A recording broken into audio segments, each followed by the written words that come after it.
Hello again and welcome back, electronics fans. This is CJ here, your local friendly technology addict, and you are watching a Tech Addicts Addict short.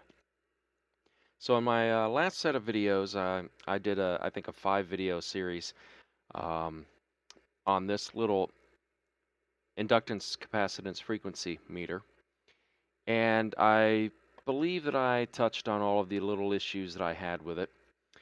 I've already got a couple of modifications in line for it, which I kind of hate to do because I only paid $9 for the thing, and the modifications that I want to do include replacing these four um, set screw connector blocks, terminal blocks. I want to replace them with spring-loaded terminal blocks or possibly even breadboard style terminal blocks, if those even exist. I don't know. But those are at least $3 a piece, so that would mean a third of the cost of this entire thing would be replacing those four items there.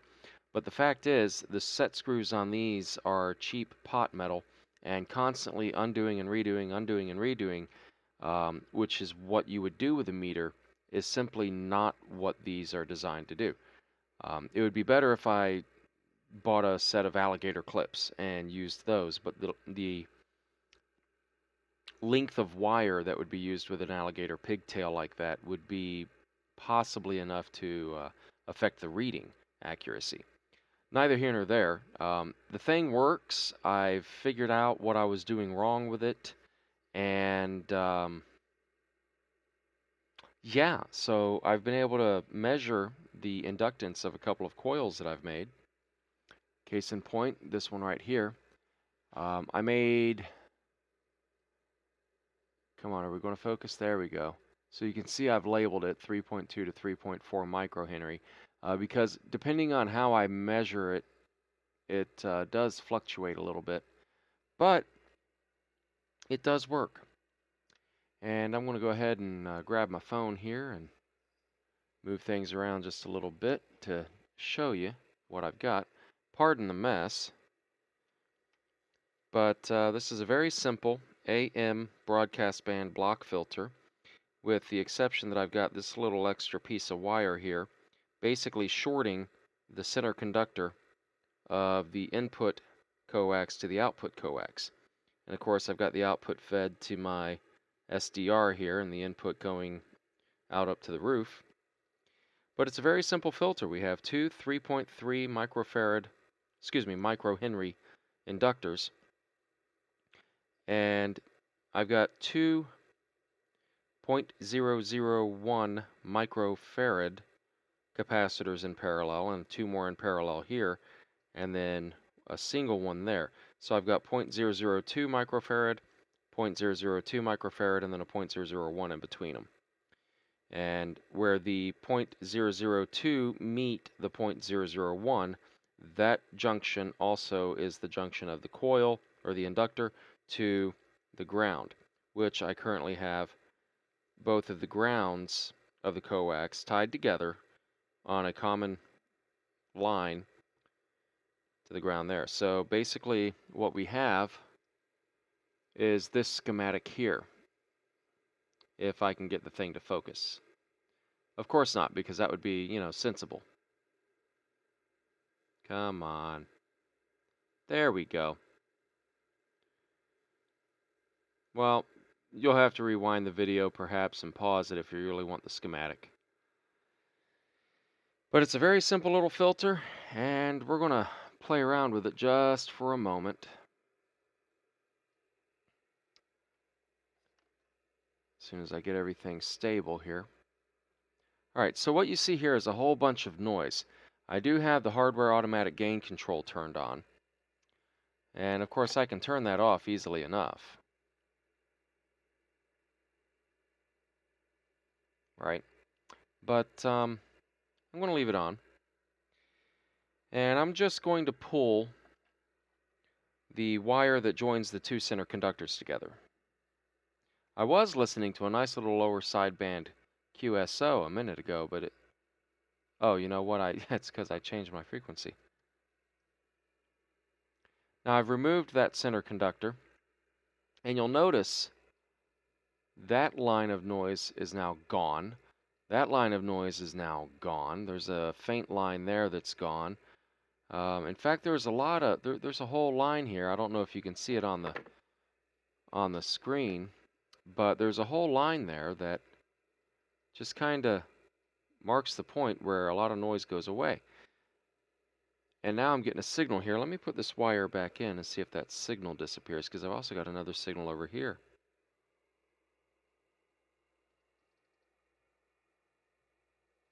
Okay, the wire is back in place, and I got the noise back, and I still have the signal. I still have the signal over here too. So the wire joining the two together does not appear to be affecting the signal at all. I'm going to pull it back out. It doesn't appear to be affecting the signal, because I've still got some signal there. I've still got, well, that signal I think stopped. I've still got signal there. And yes, there's some noise. It doesn't take care of all of it. Some of that simply is actually noise in that band. But these solid lines here, those are, I believe, and I could be wrong, but I believe that those are from heterodyning with the local AM broadcast stations. So, case in point, I'm going to go down into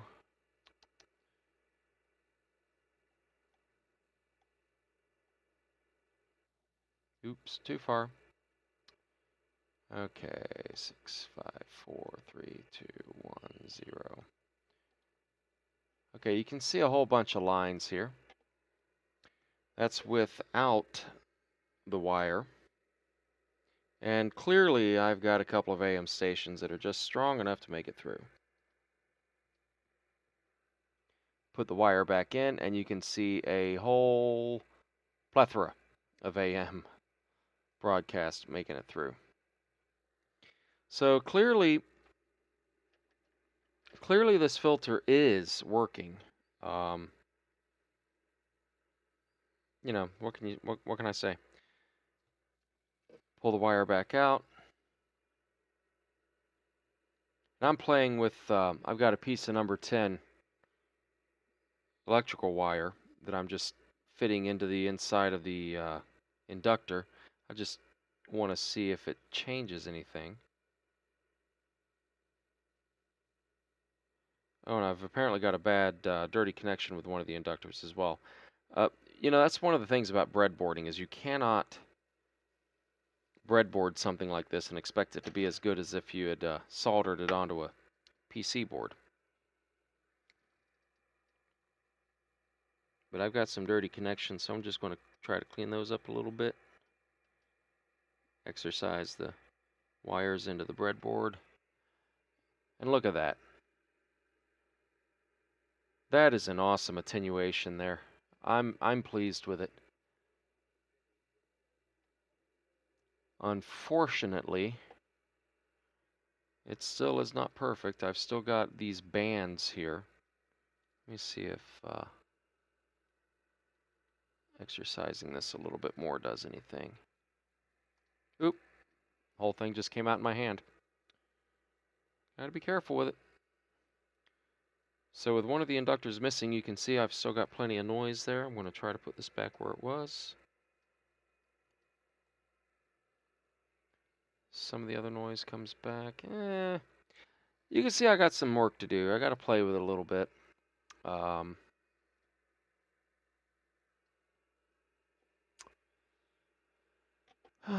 But I think it will. I think it will help me pick out some signals in all of the noise.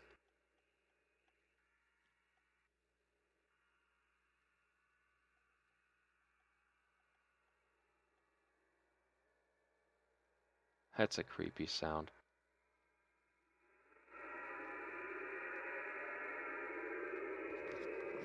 I'm going to put the microphone near the speaker.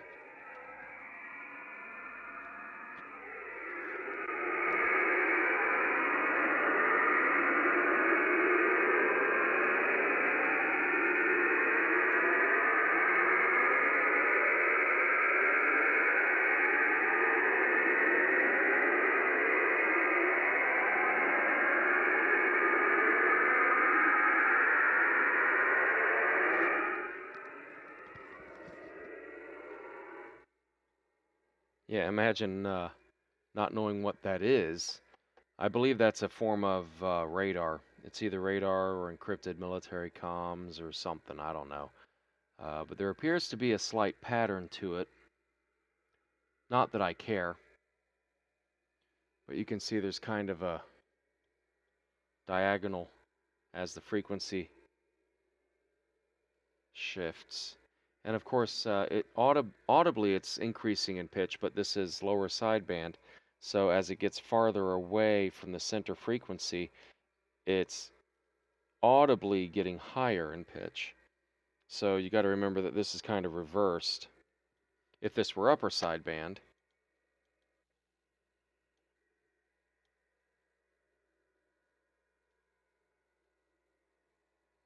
yeah, definitely it goes lower in frequency. Not that you could hear it.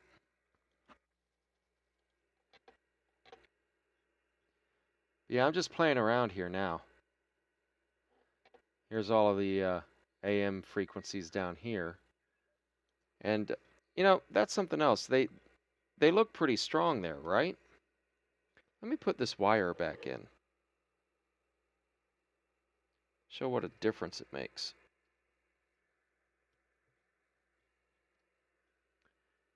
Doesn't look like it's much of a difference, but you can see a ton of noise over here now. I'm pretty sure these are all harmonics of these. So I'm going to pull this wire back out. Yes, I've still got some AM over here,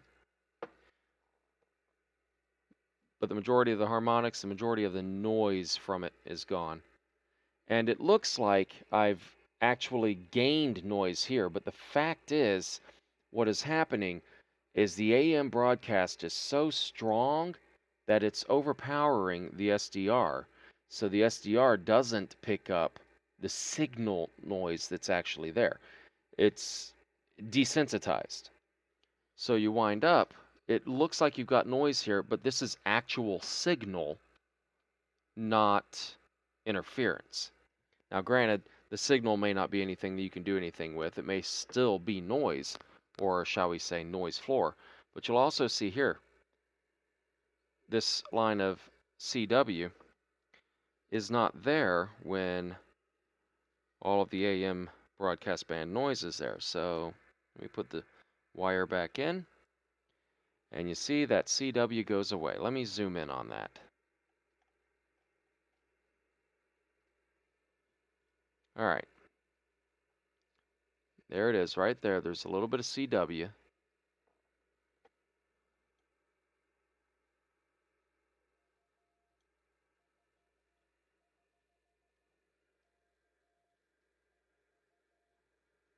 Get my phone balanced up here just right. You can see the audio over here. You can see the signal right here. I'm going to pull the wire out now.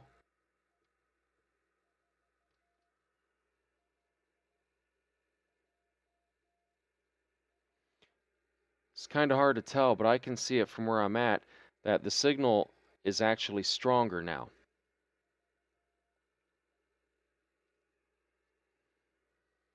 Because there's less noise. Anywho, yeah, I'm pleased with it.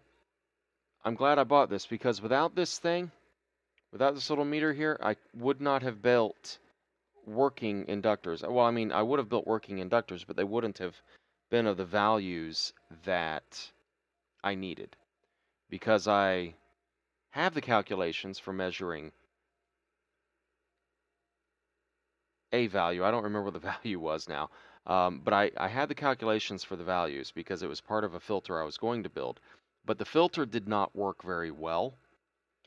And measuring the inductors that I made for that filter, they were nowhere near where they were supposed to be. They were supposed to be somewhere in the 30 or 40 microhenry range. They were maybe 2 or 3 microhenry. So certainly not what I needed for that particular filter, which I'm going to rebuild, by the way, because that one is an FM broadcast band block filter, which will take care of a lot of the noise that I'm seeing near 30 megahertz.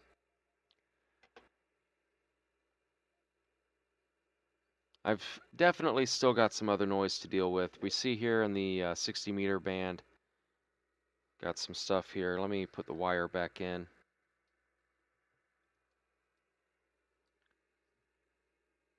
With the wire back in, we can see that there are some other noises that start showing back up. Doesn't do much for some of the shortwave listening. And yeah, a lot of that noise there is still the same. I'm going to pull it back out. And you can see here, this is the line where I pulled it out. Over on the right edge of the screen, you can see my needle nose pliers there. But you can see where the noise lines here stop. Right about there.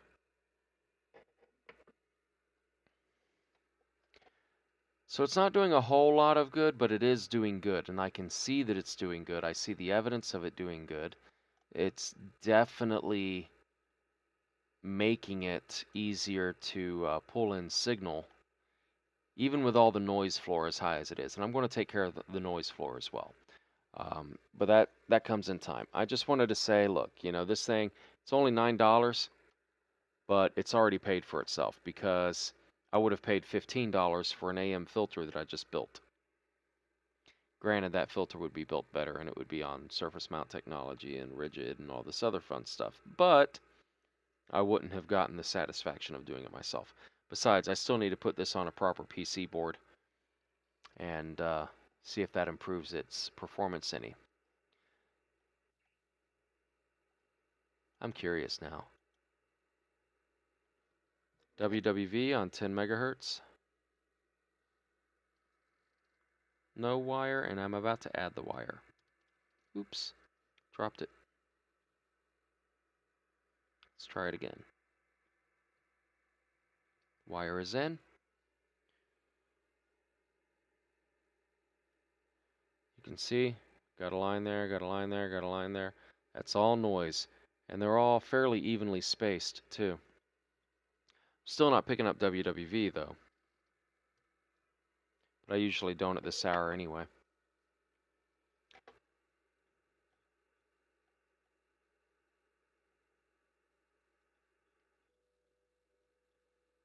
Picking them up on 5 megahertz, though.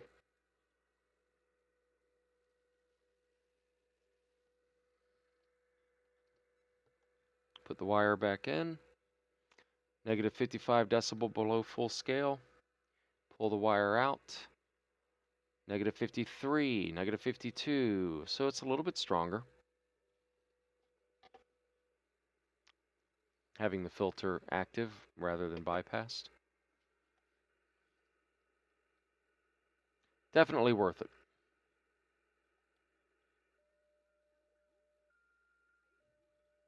That's noise, though.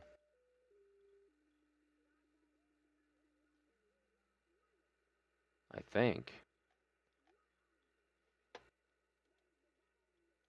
Oh yeah, that's a preacher.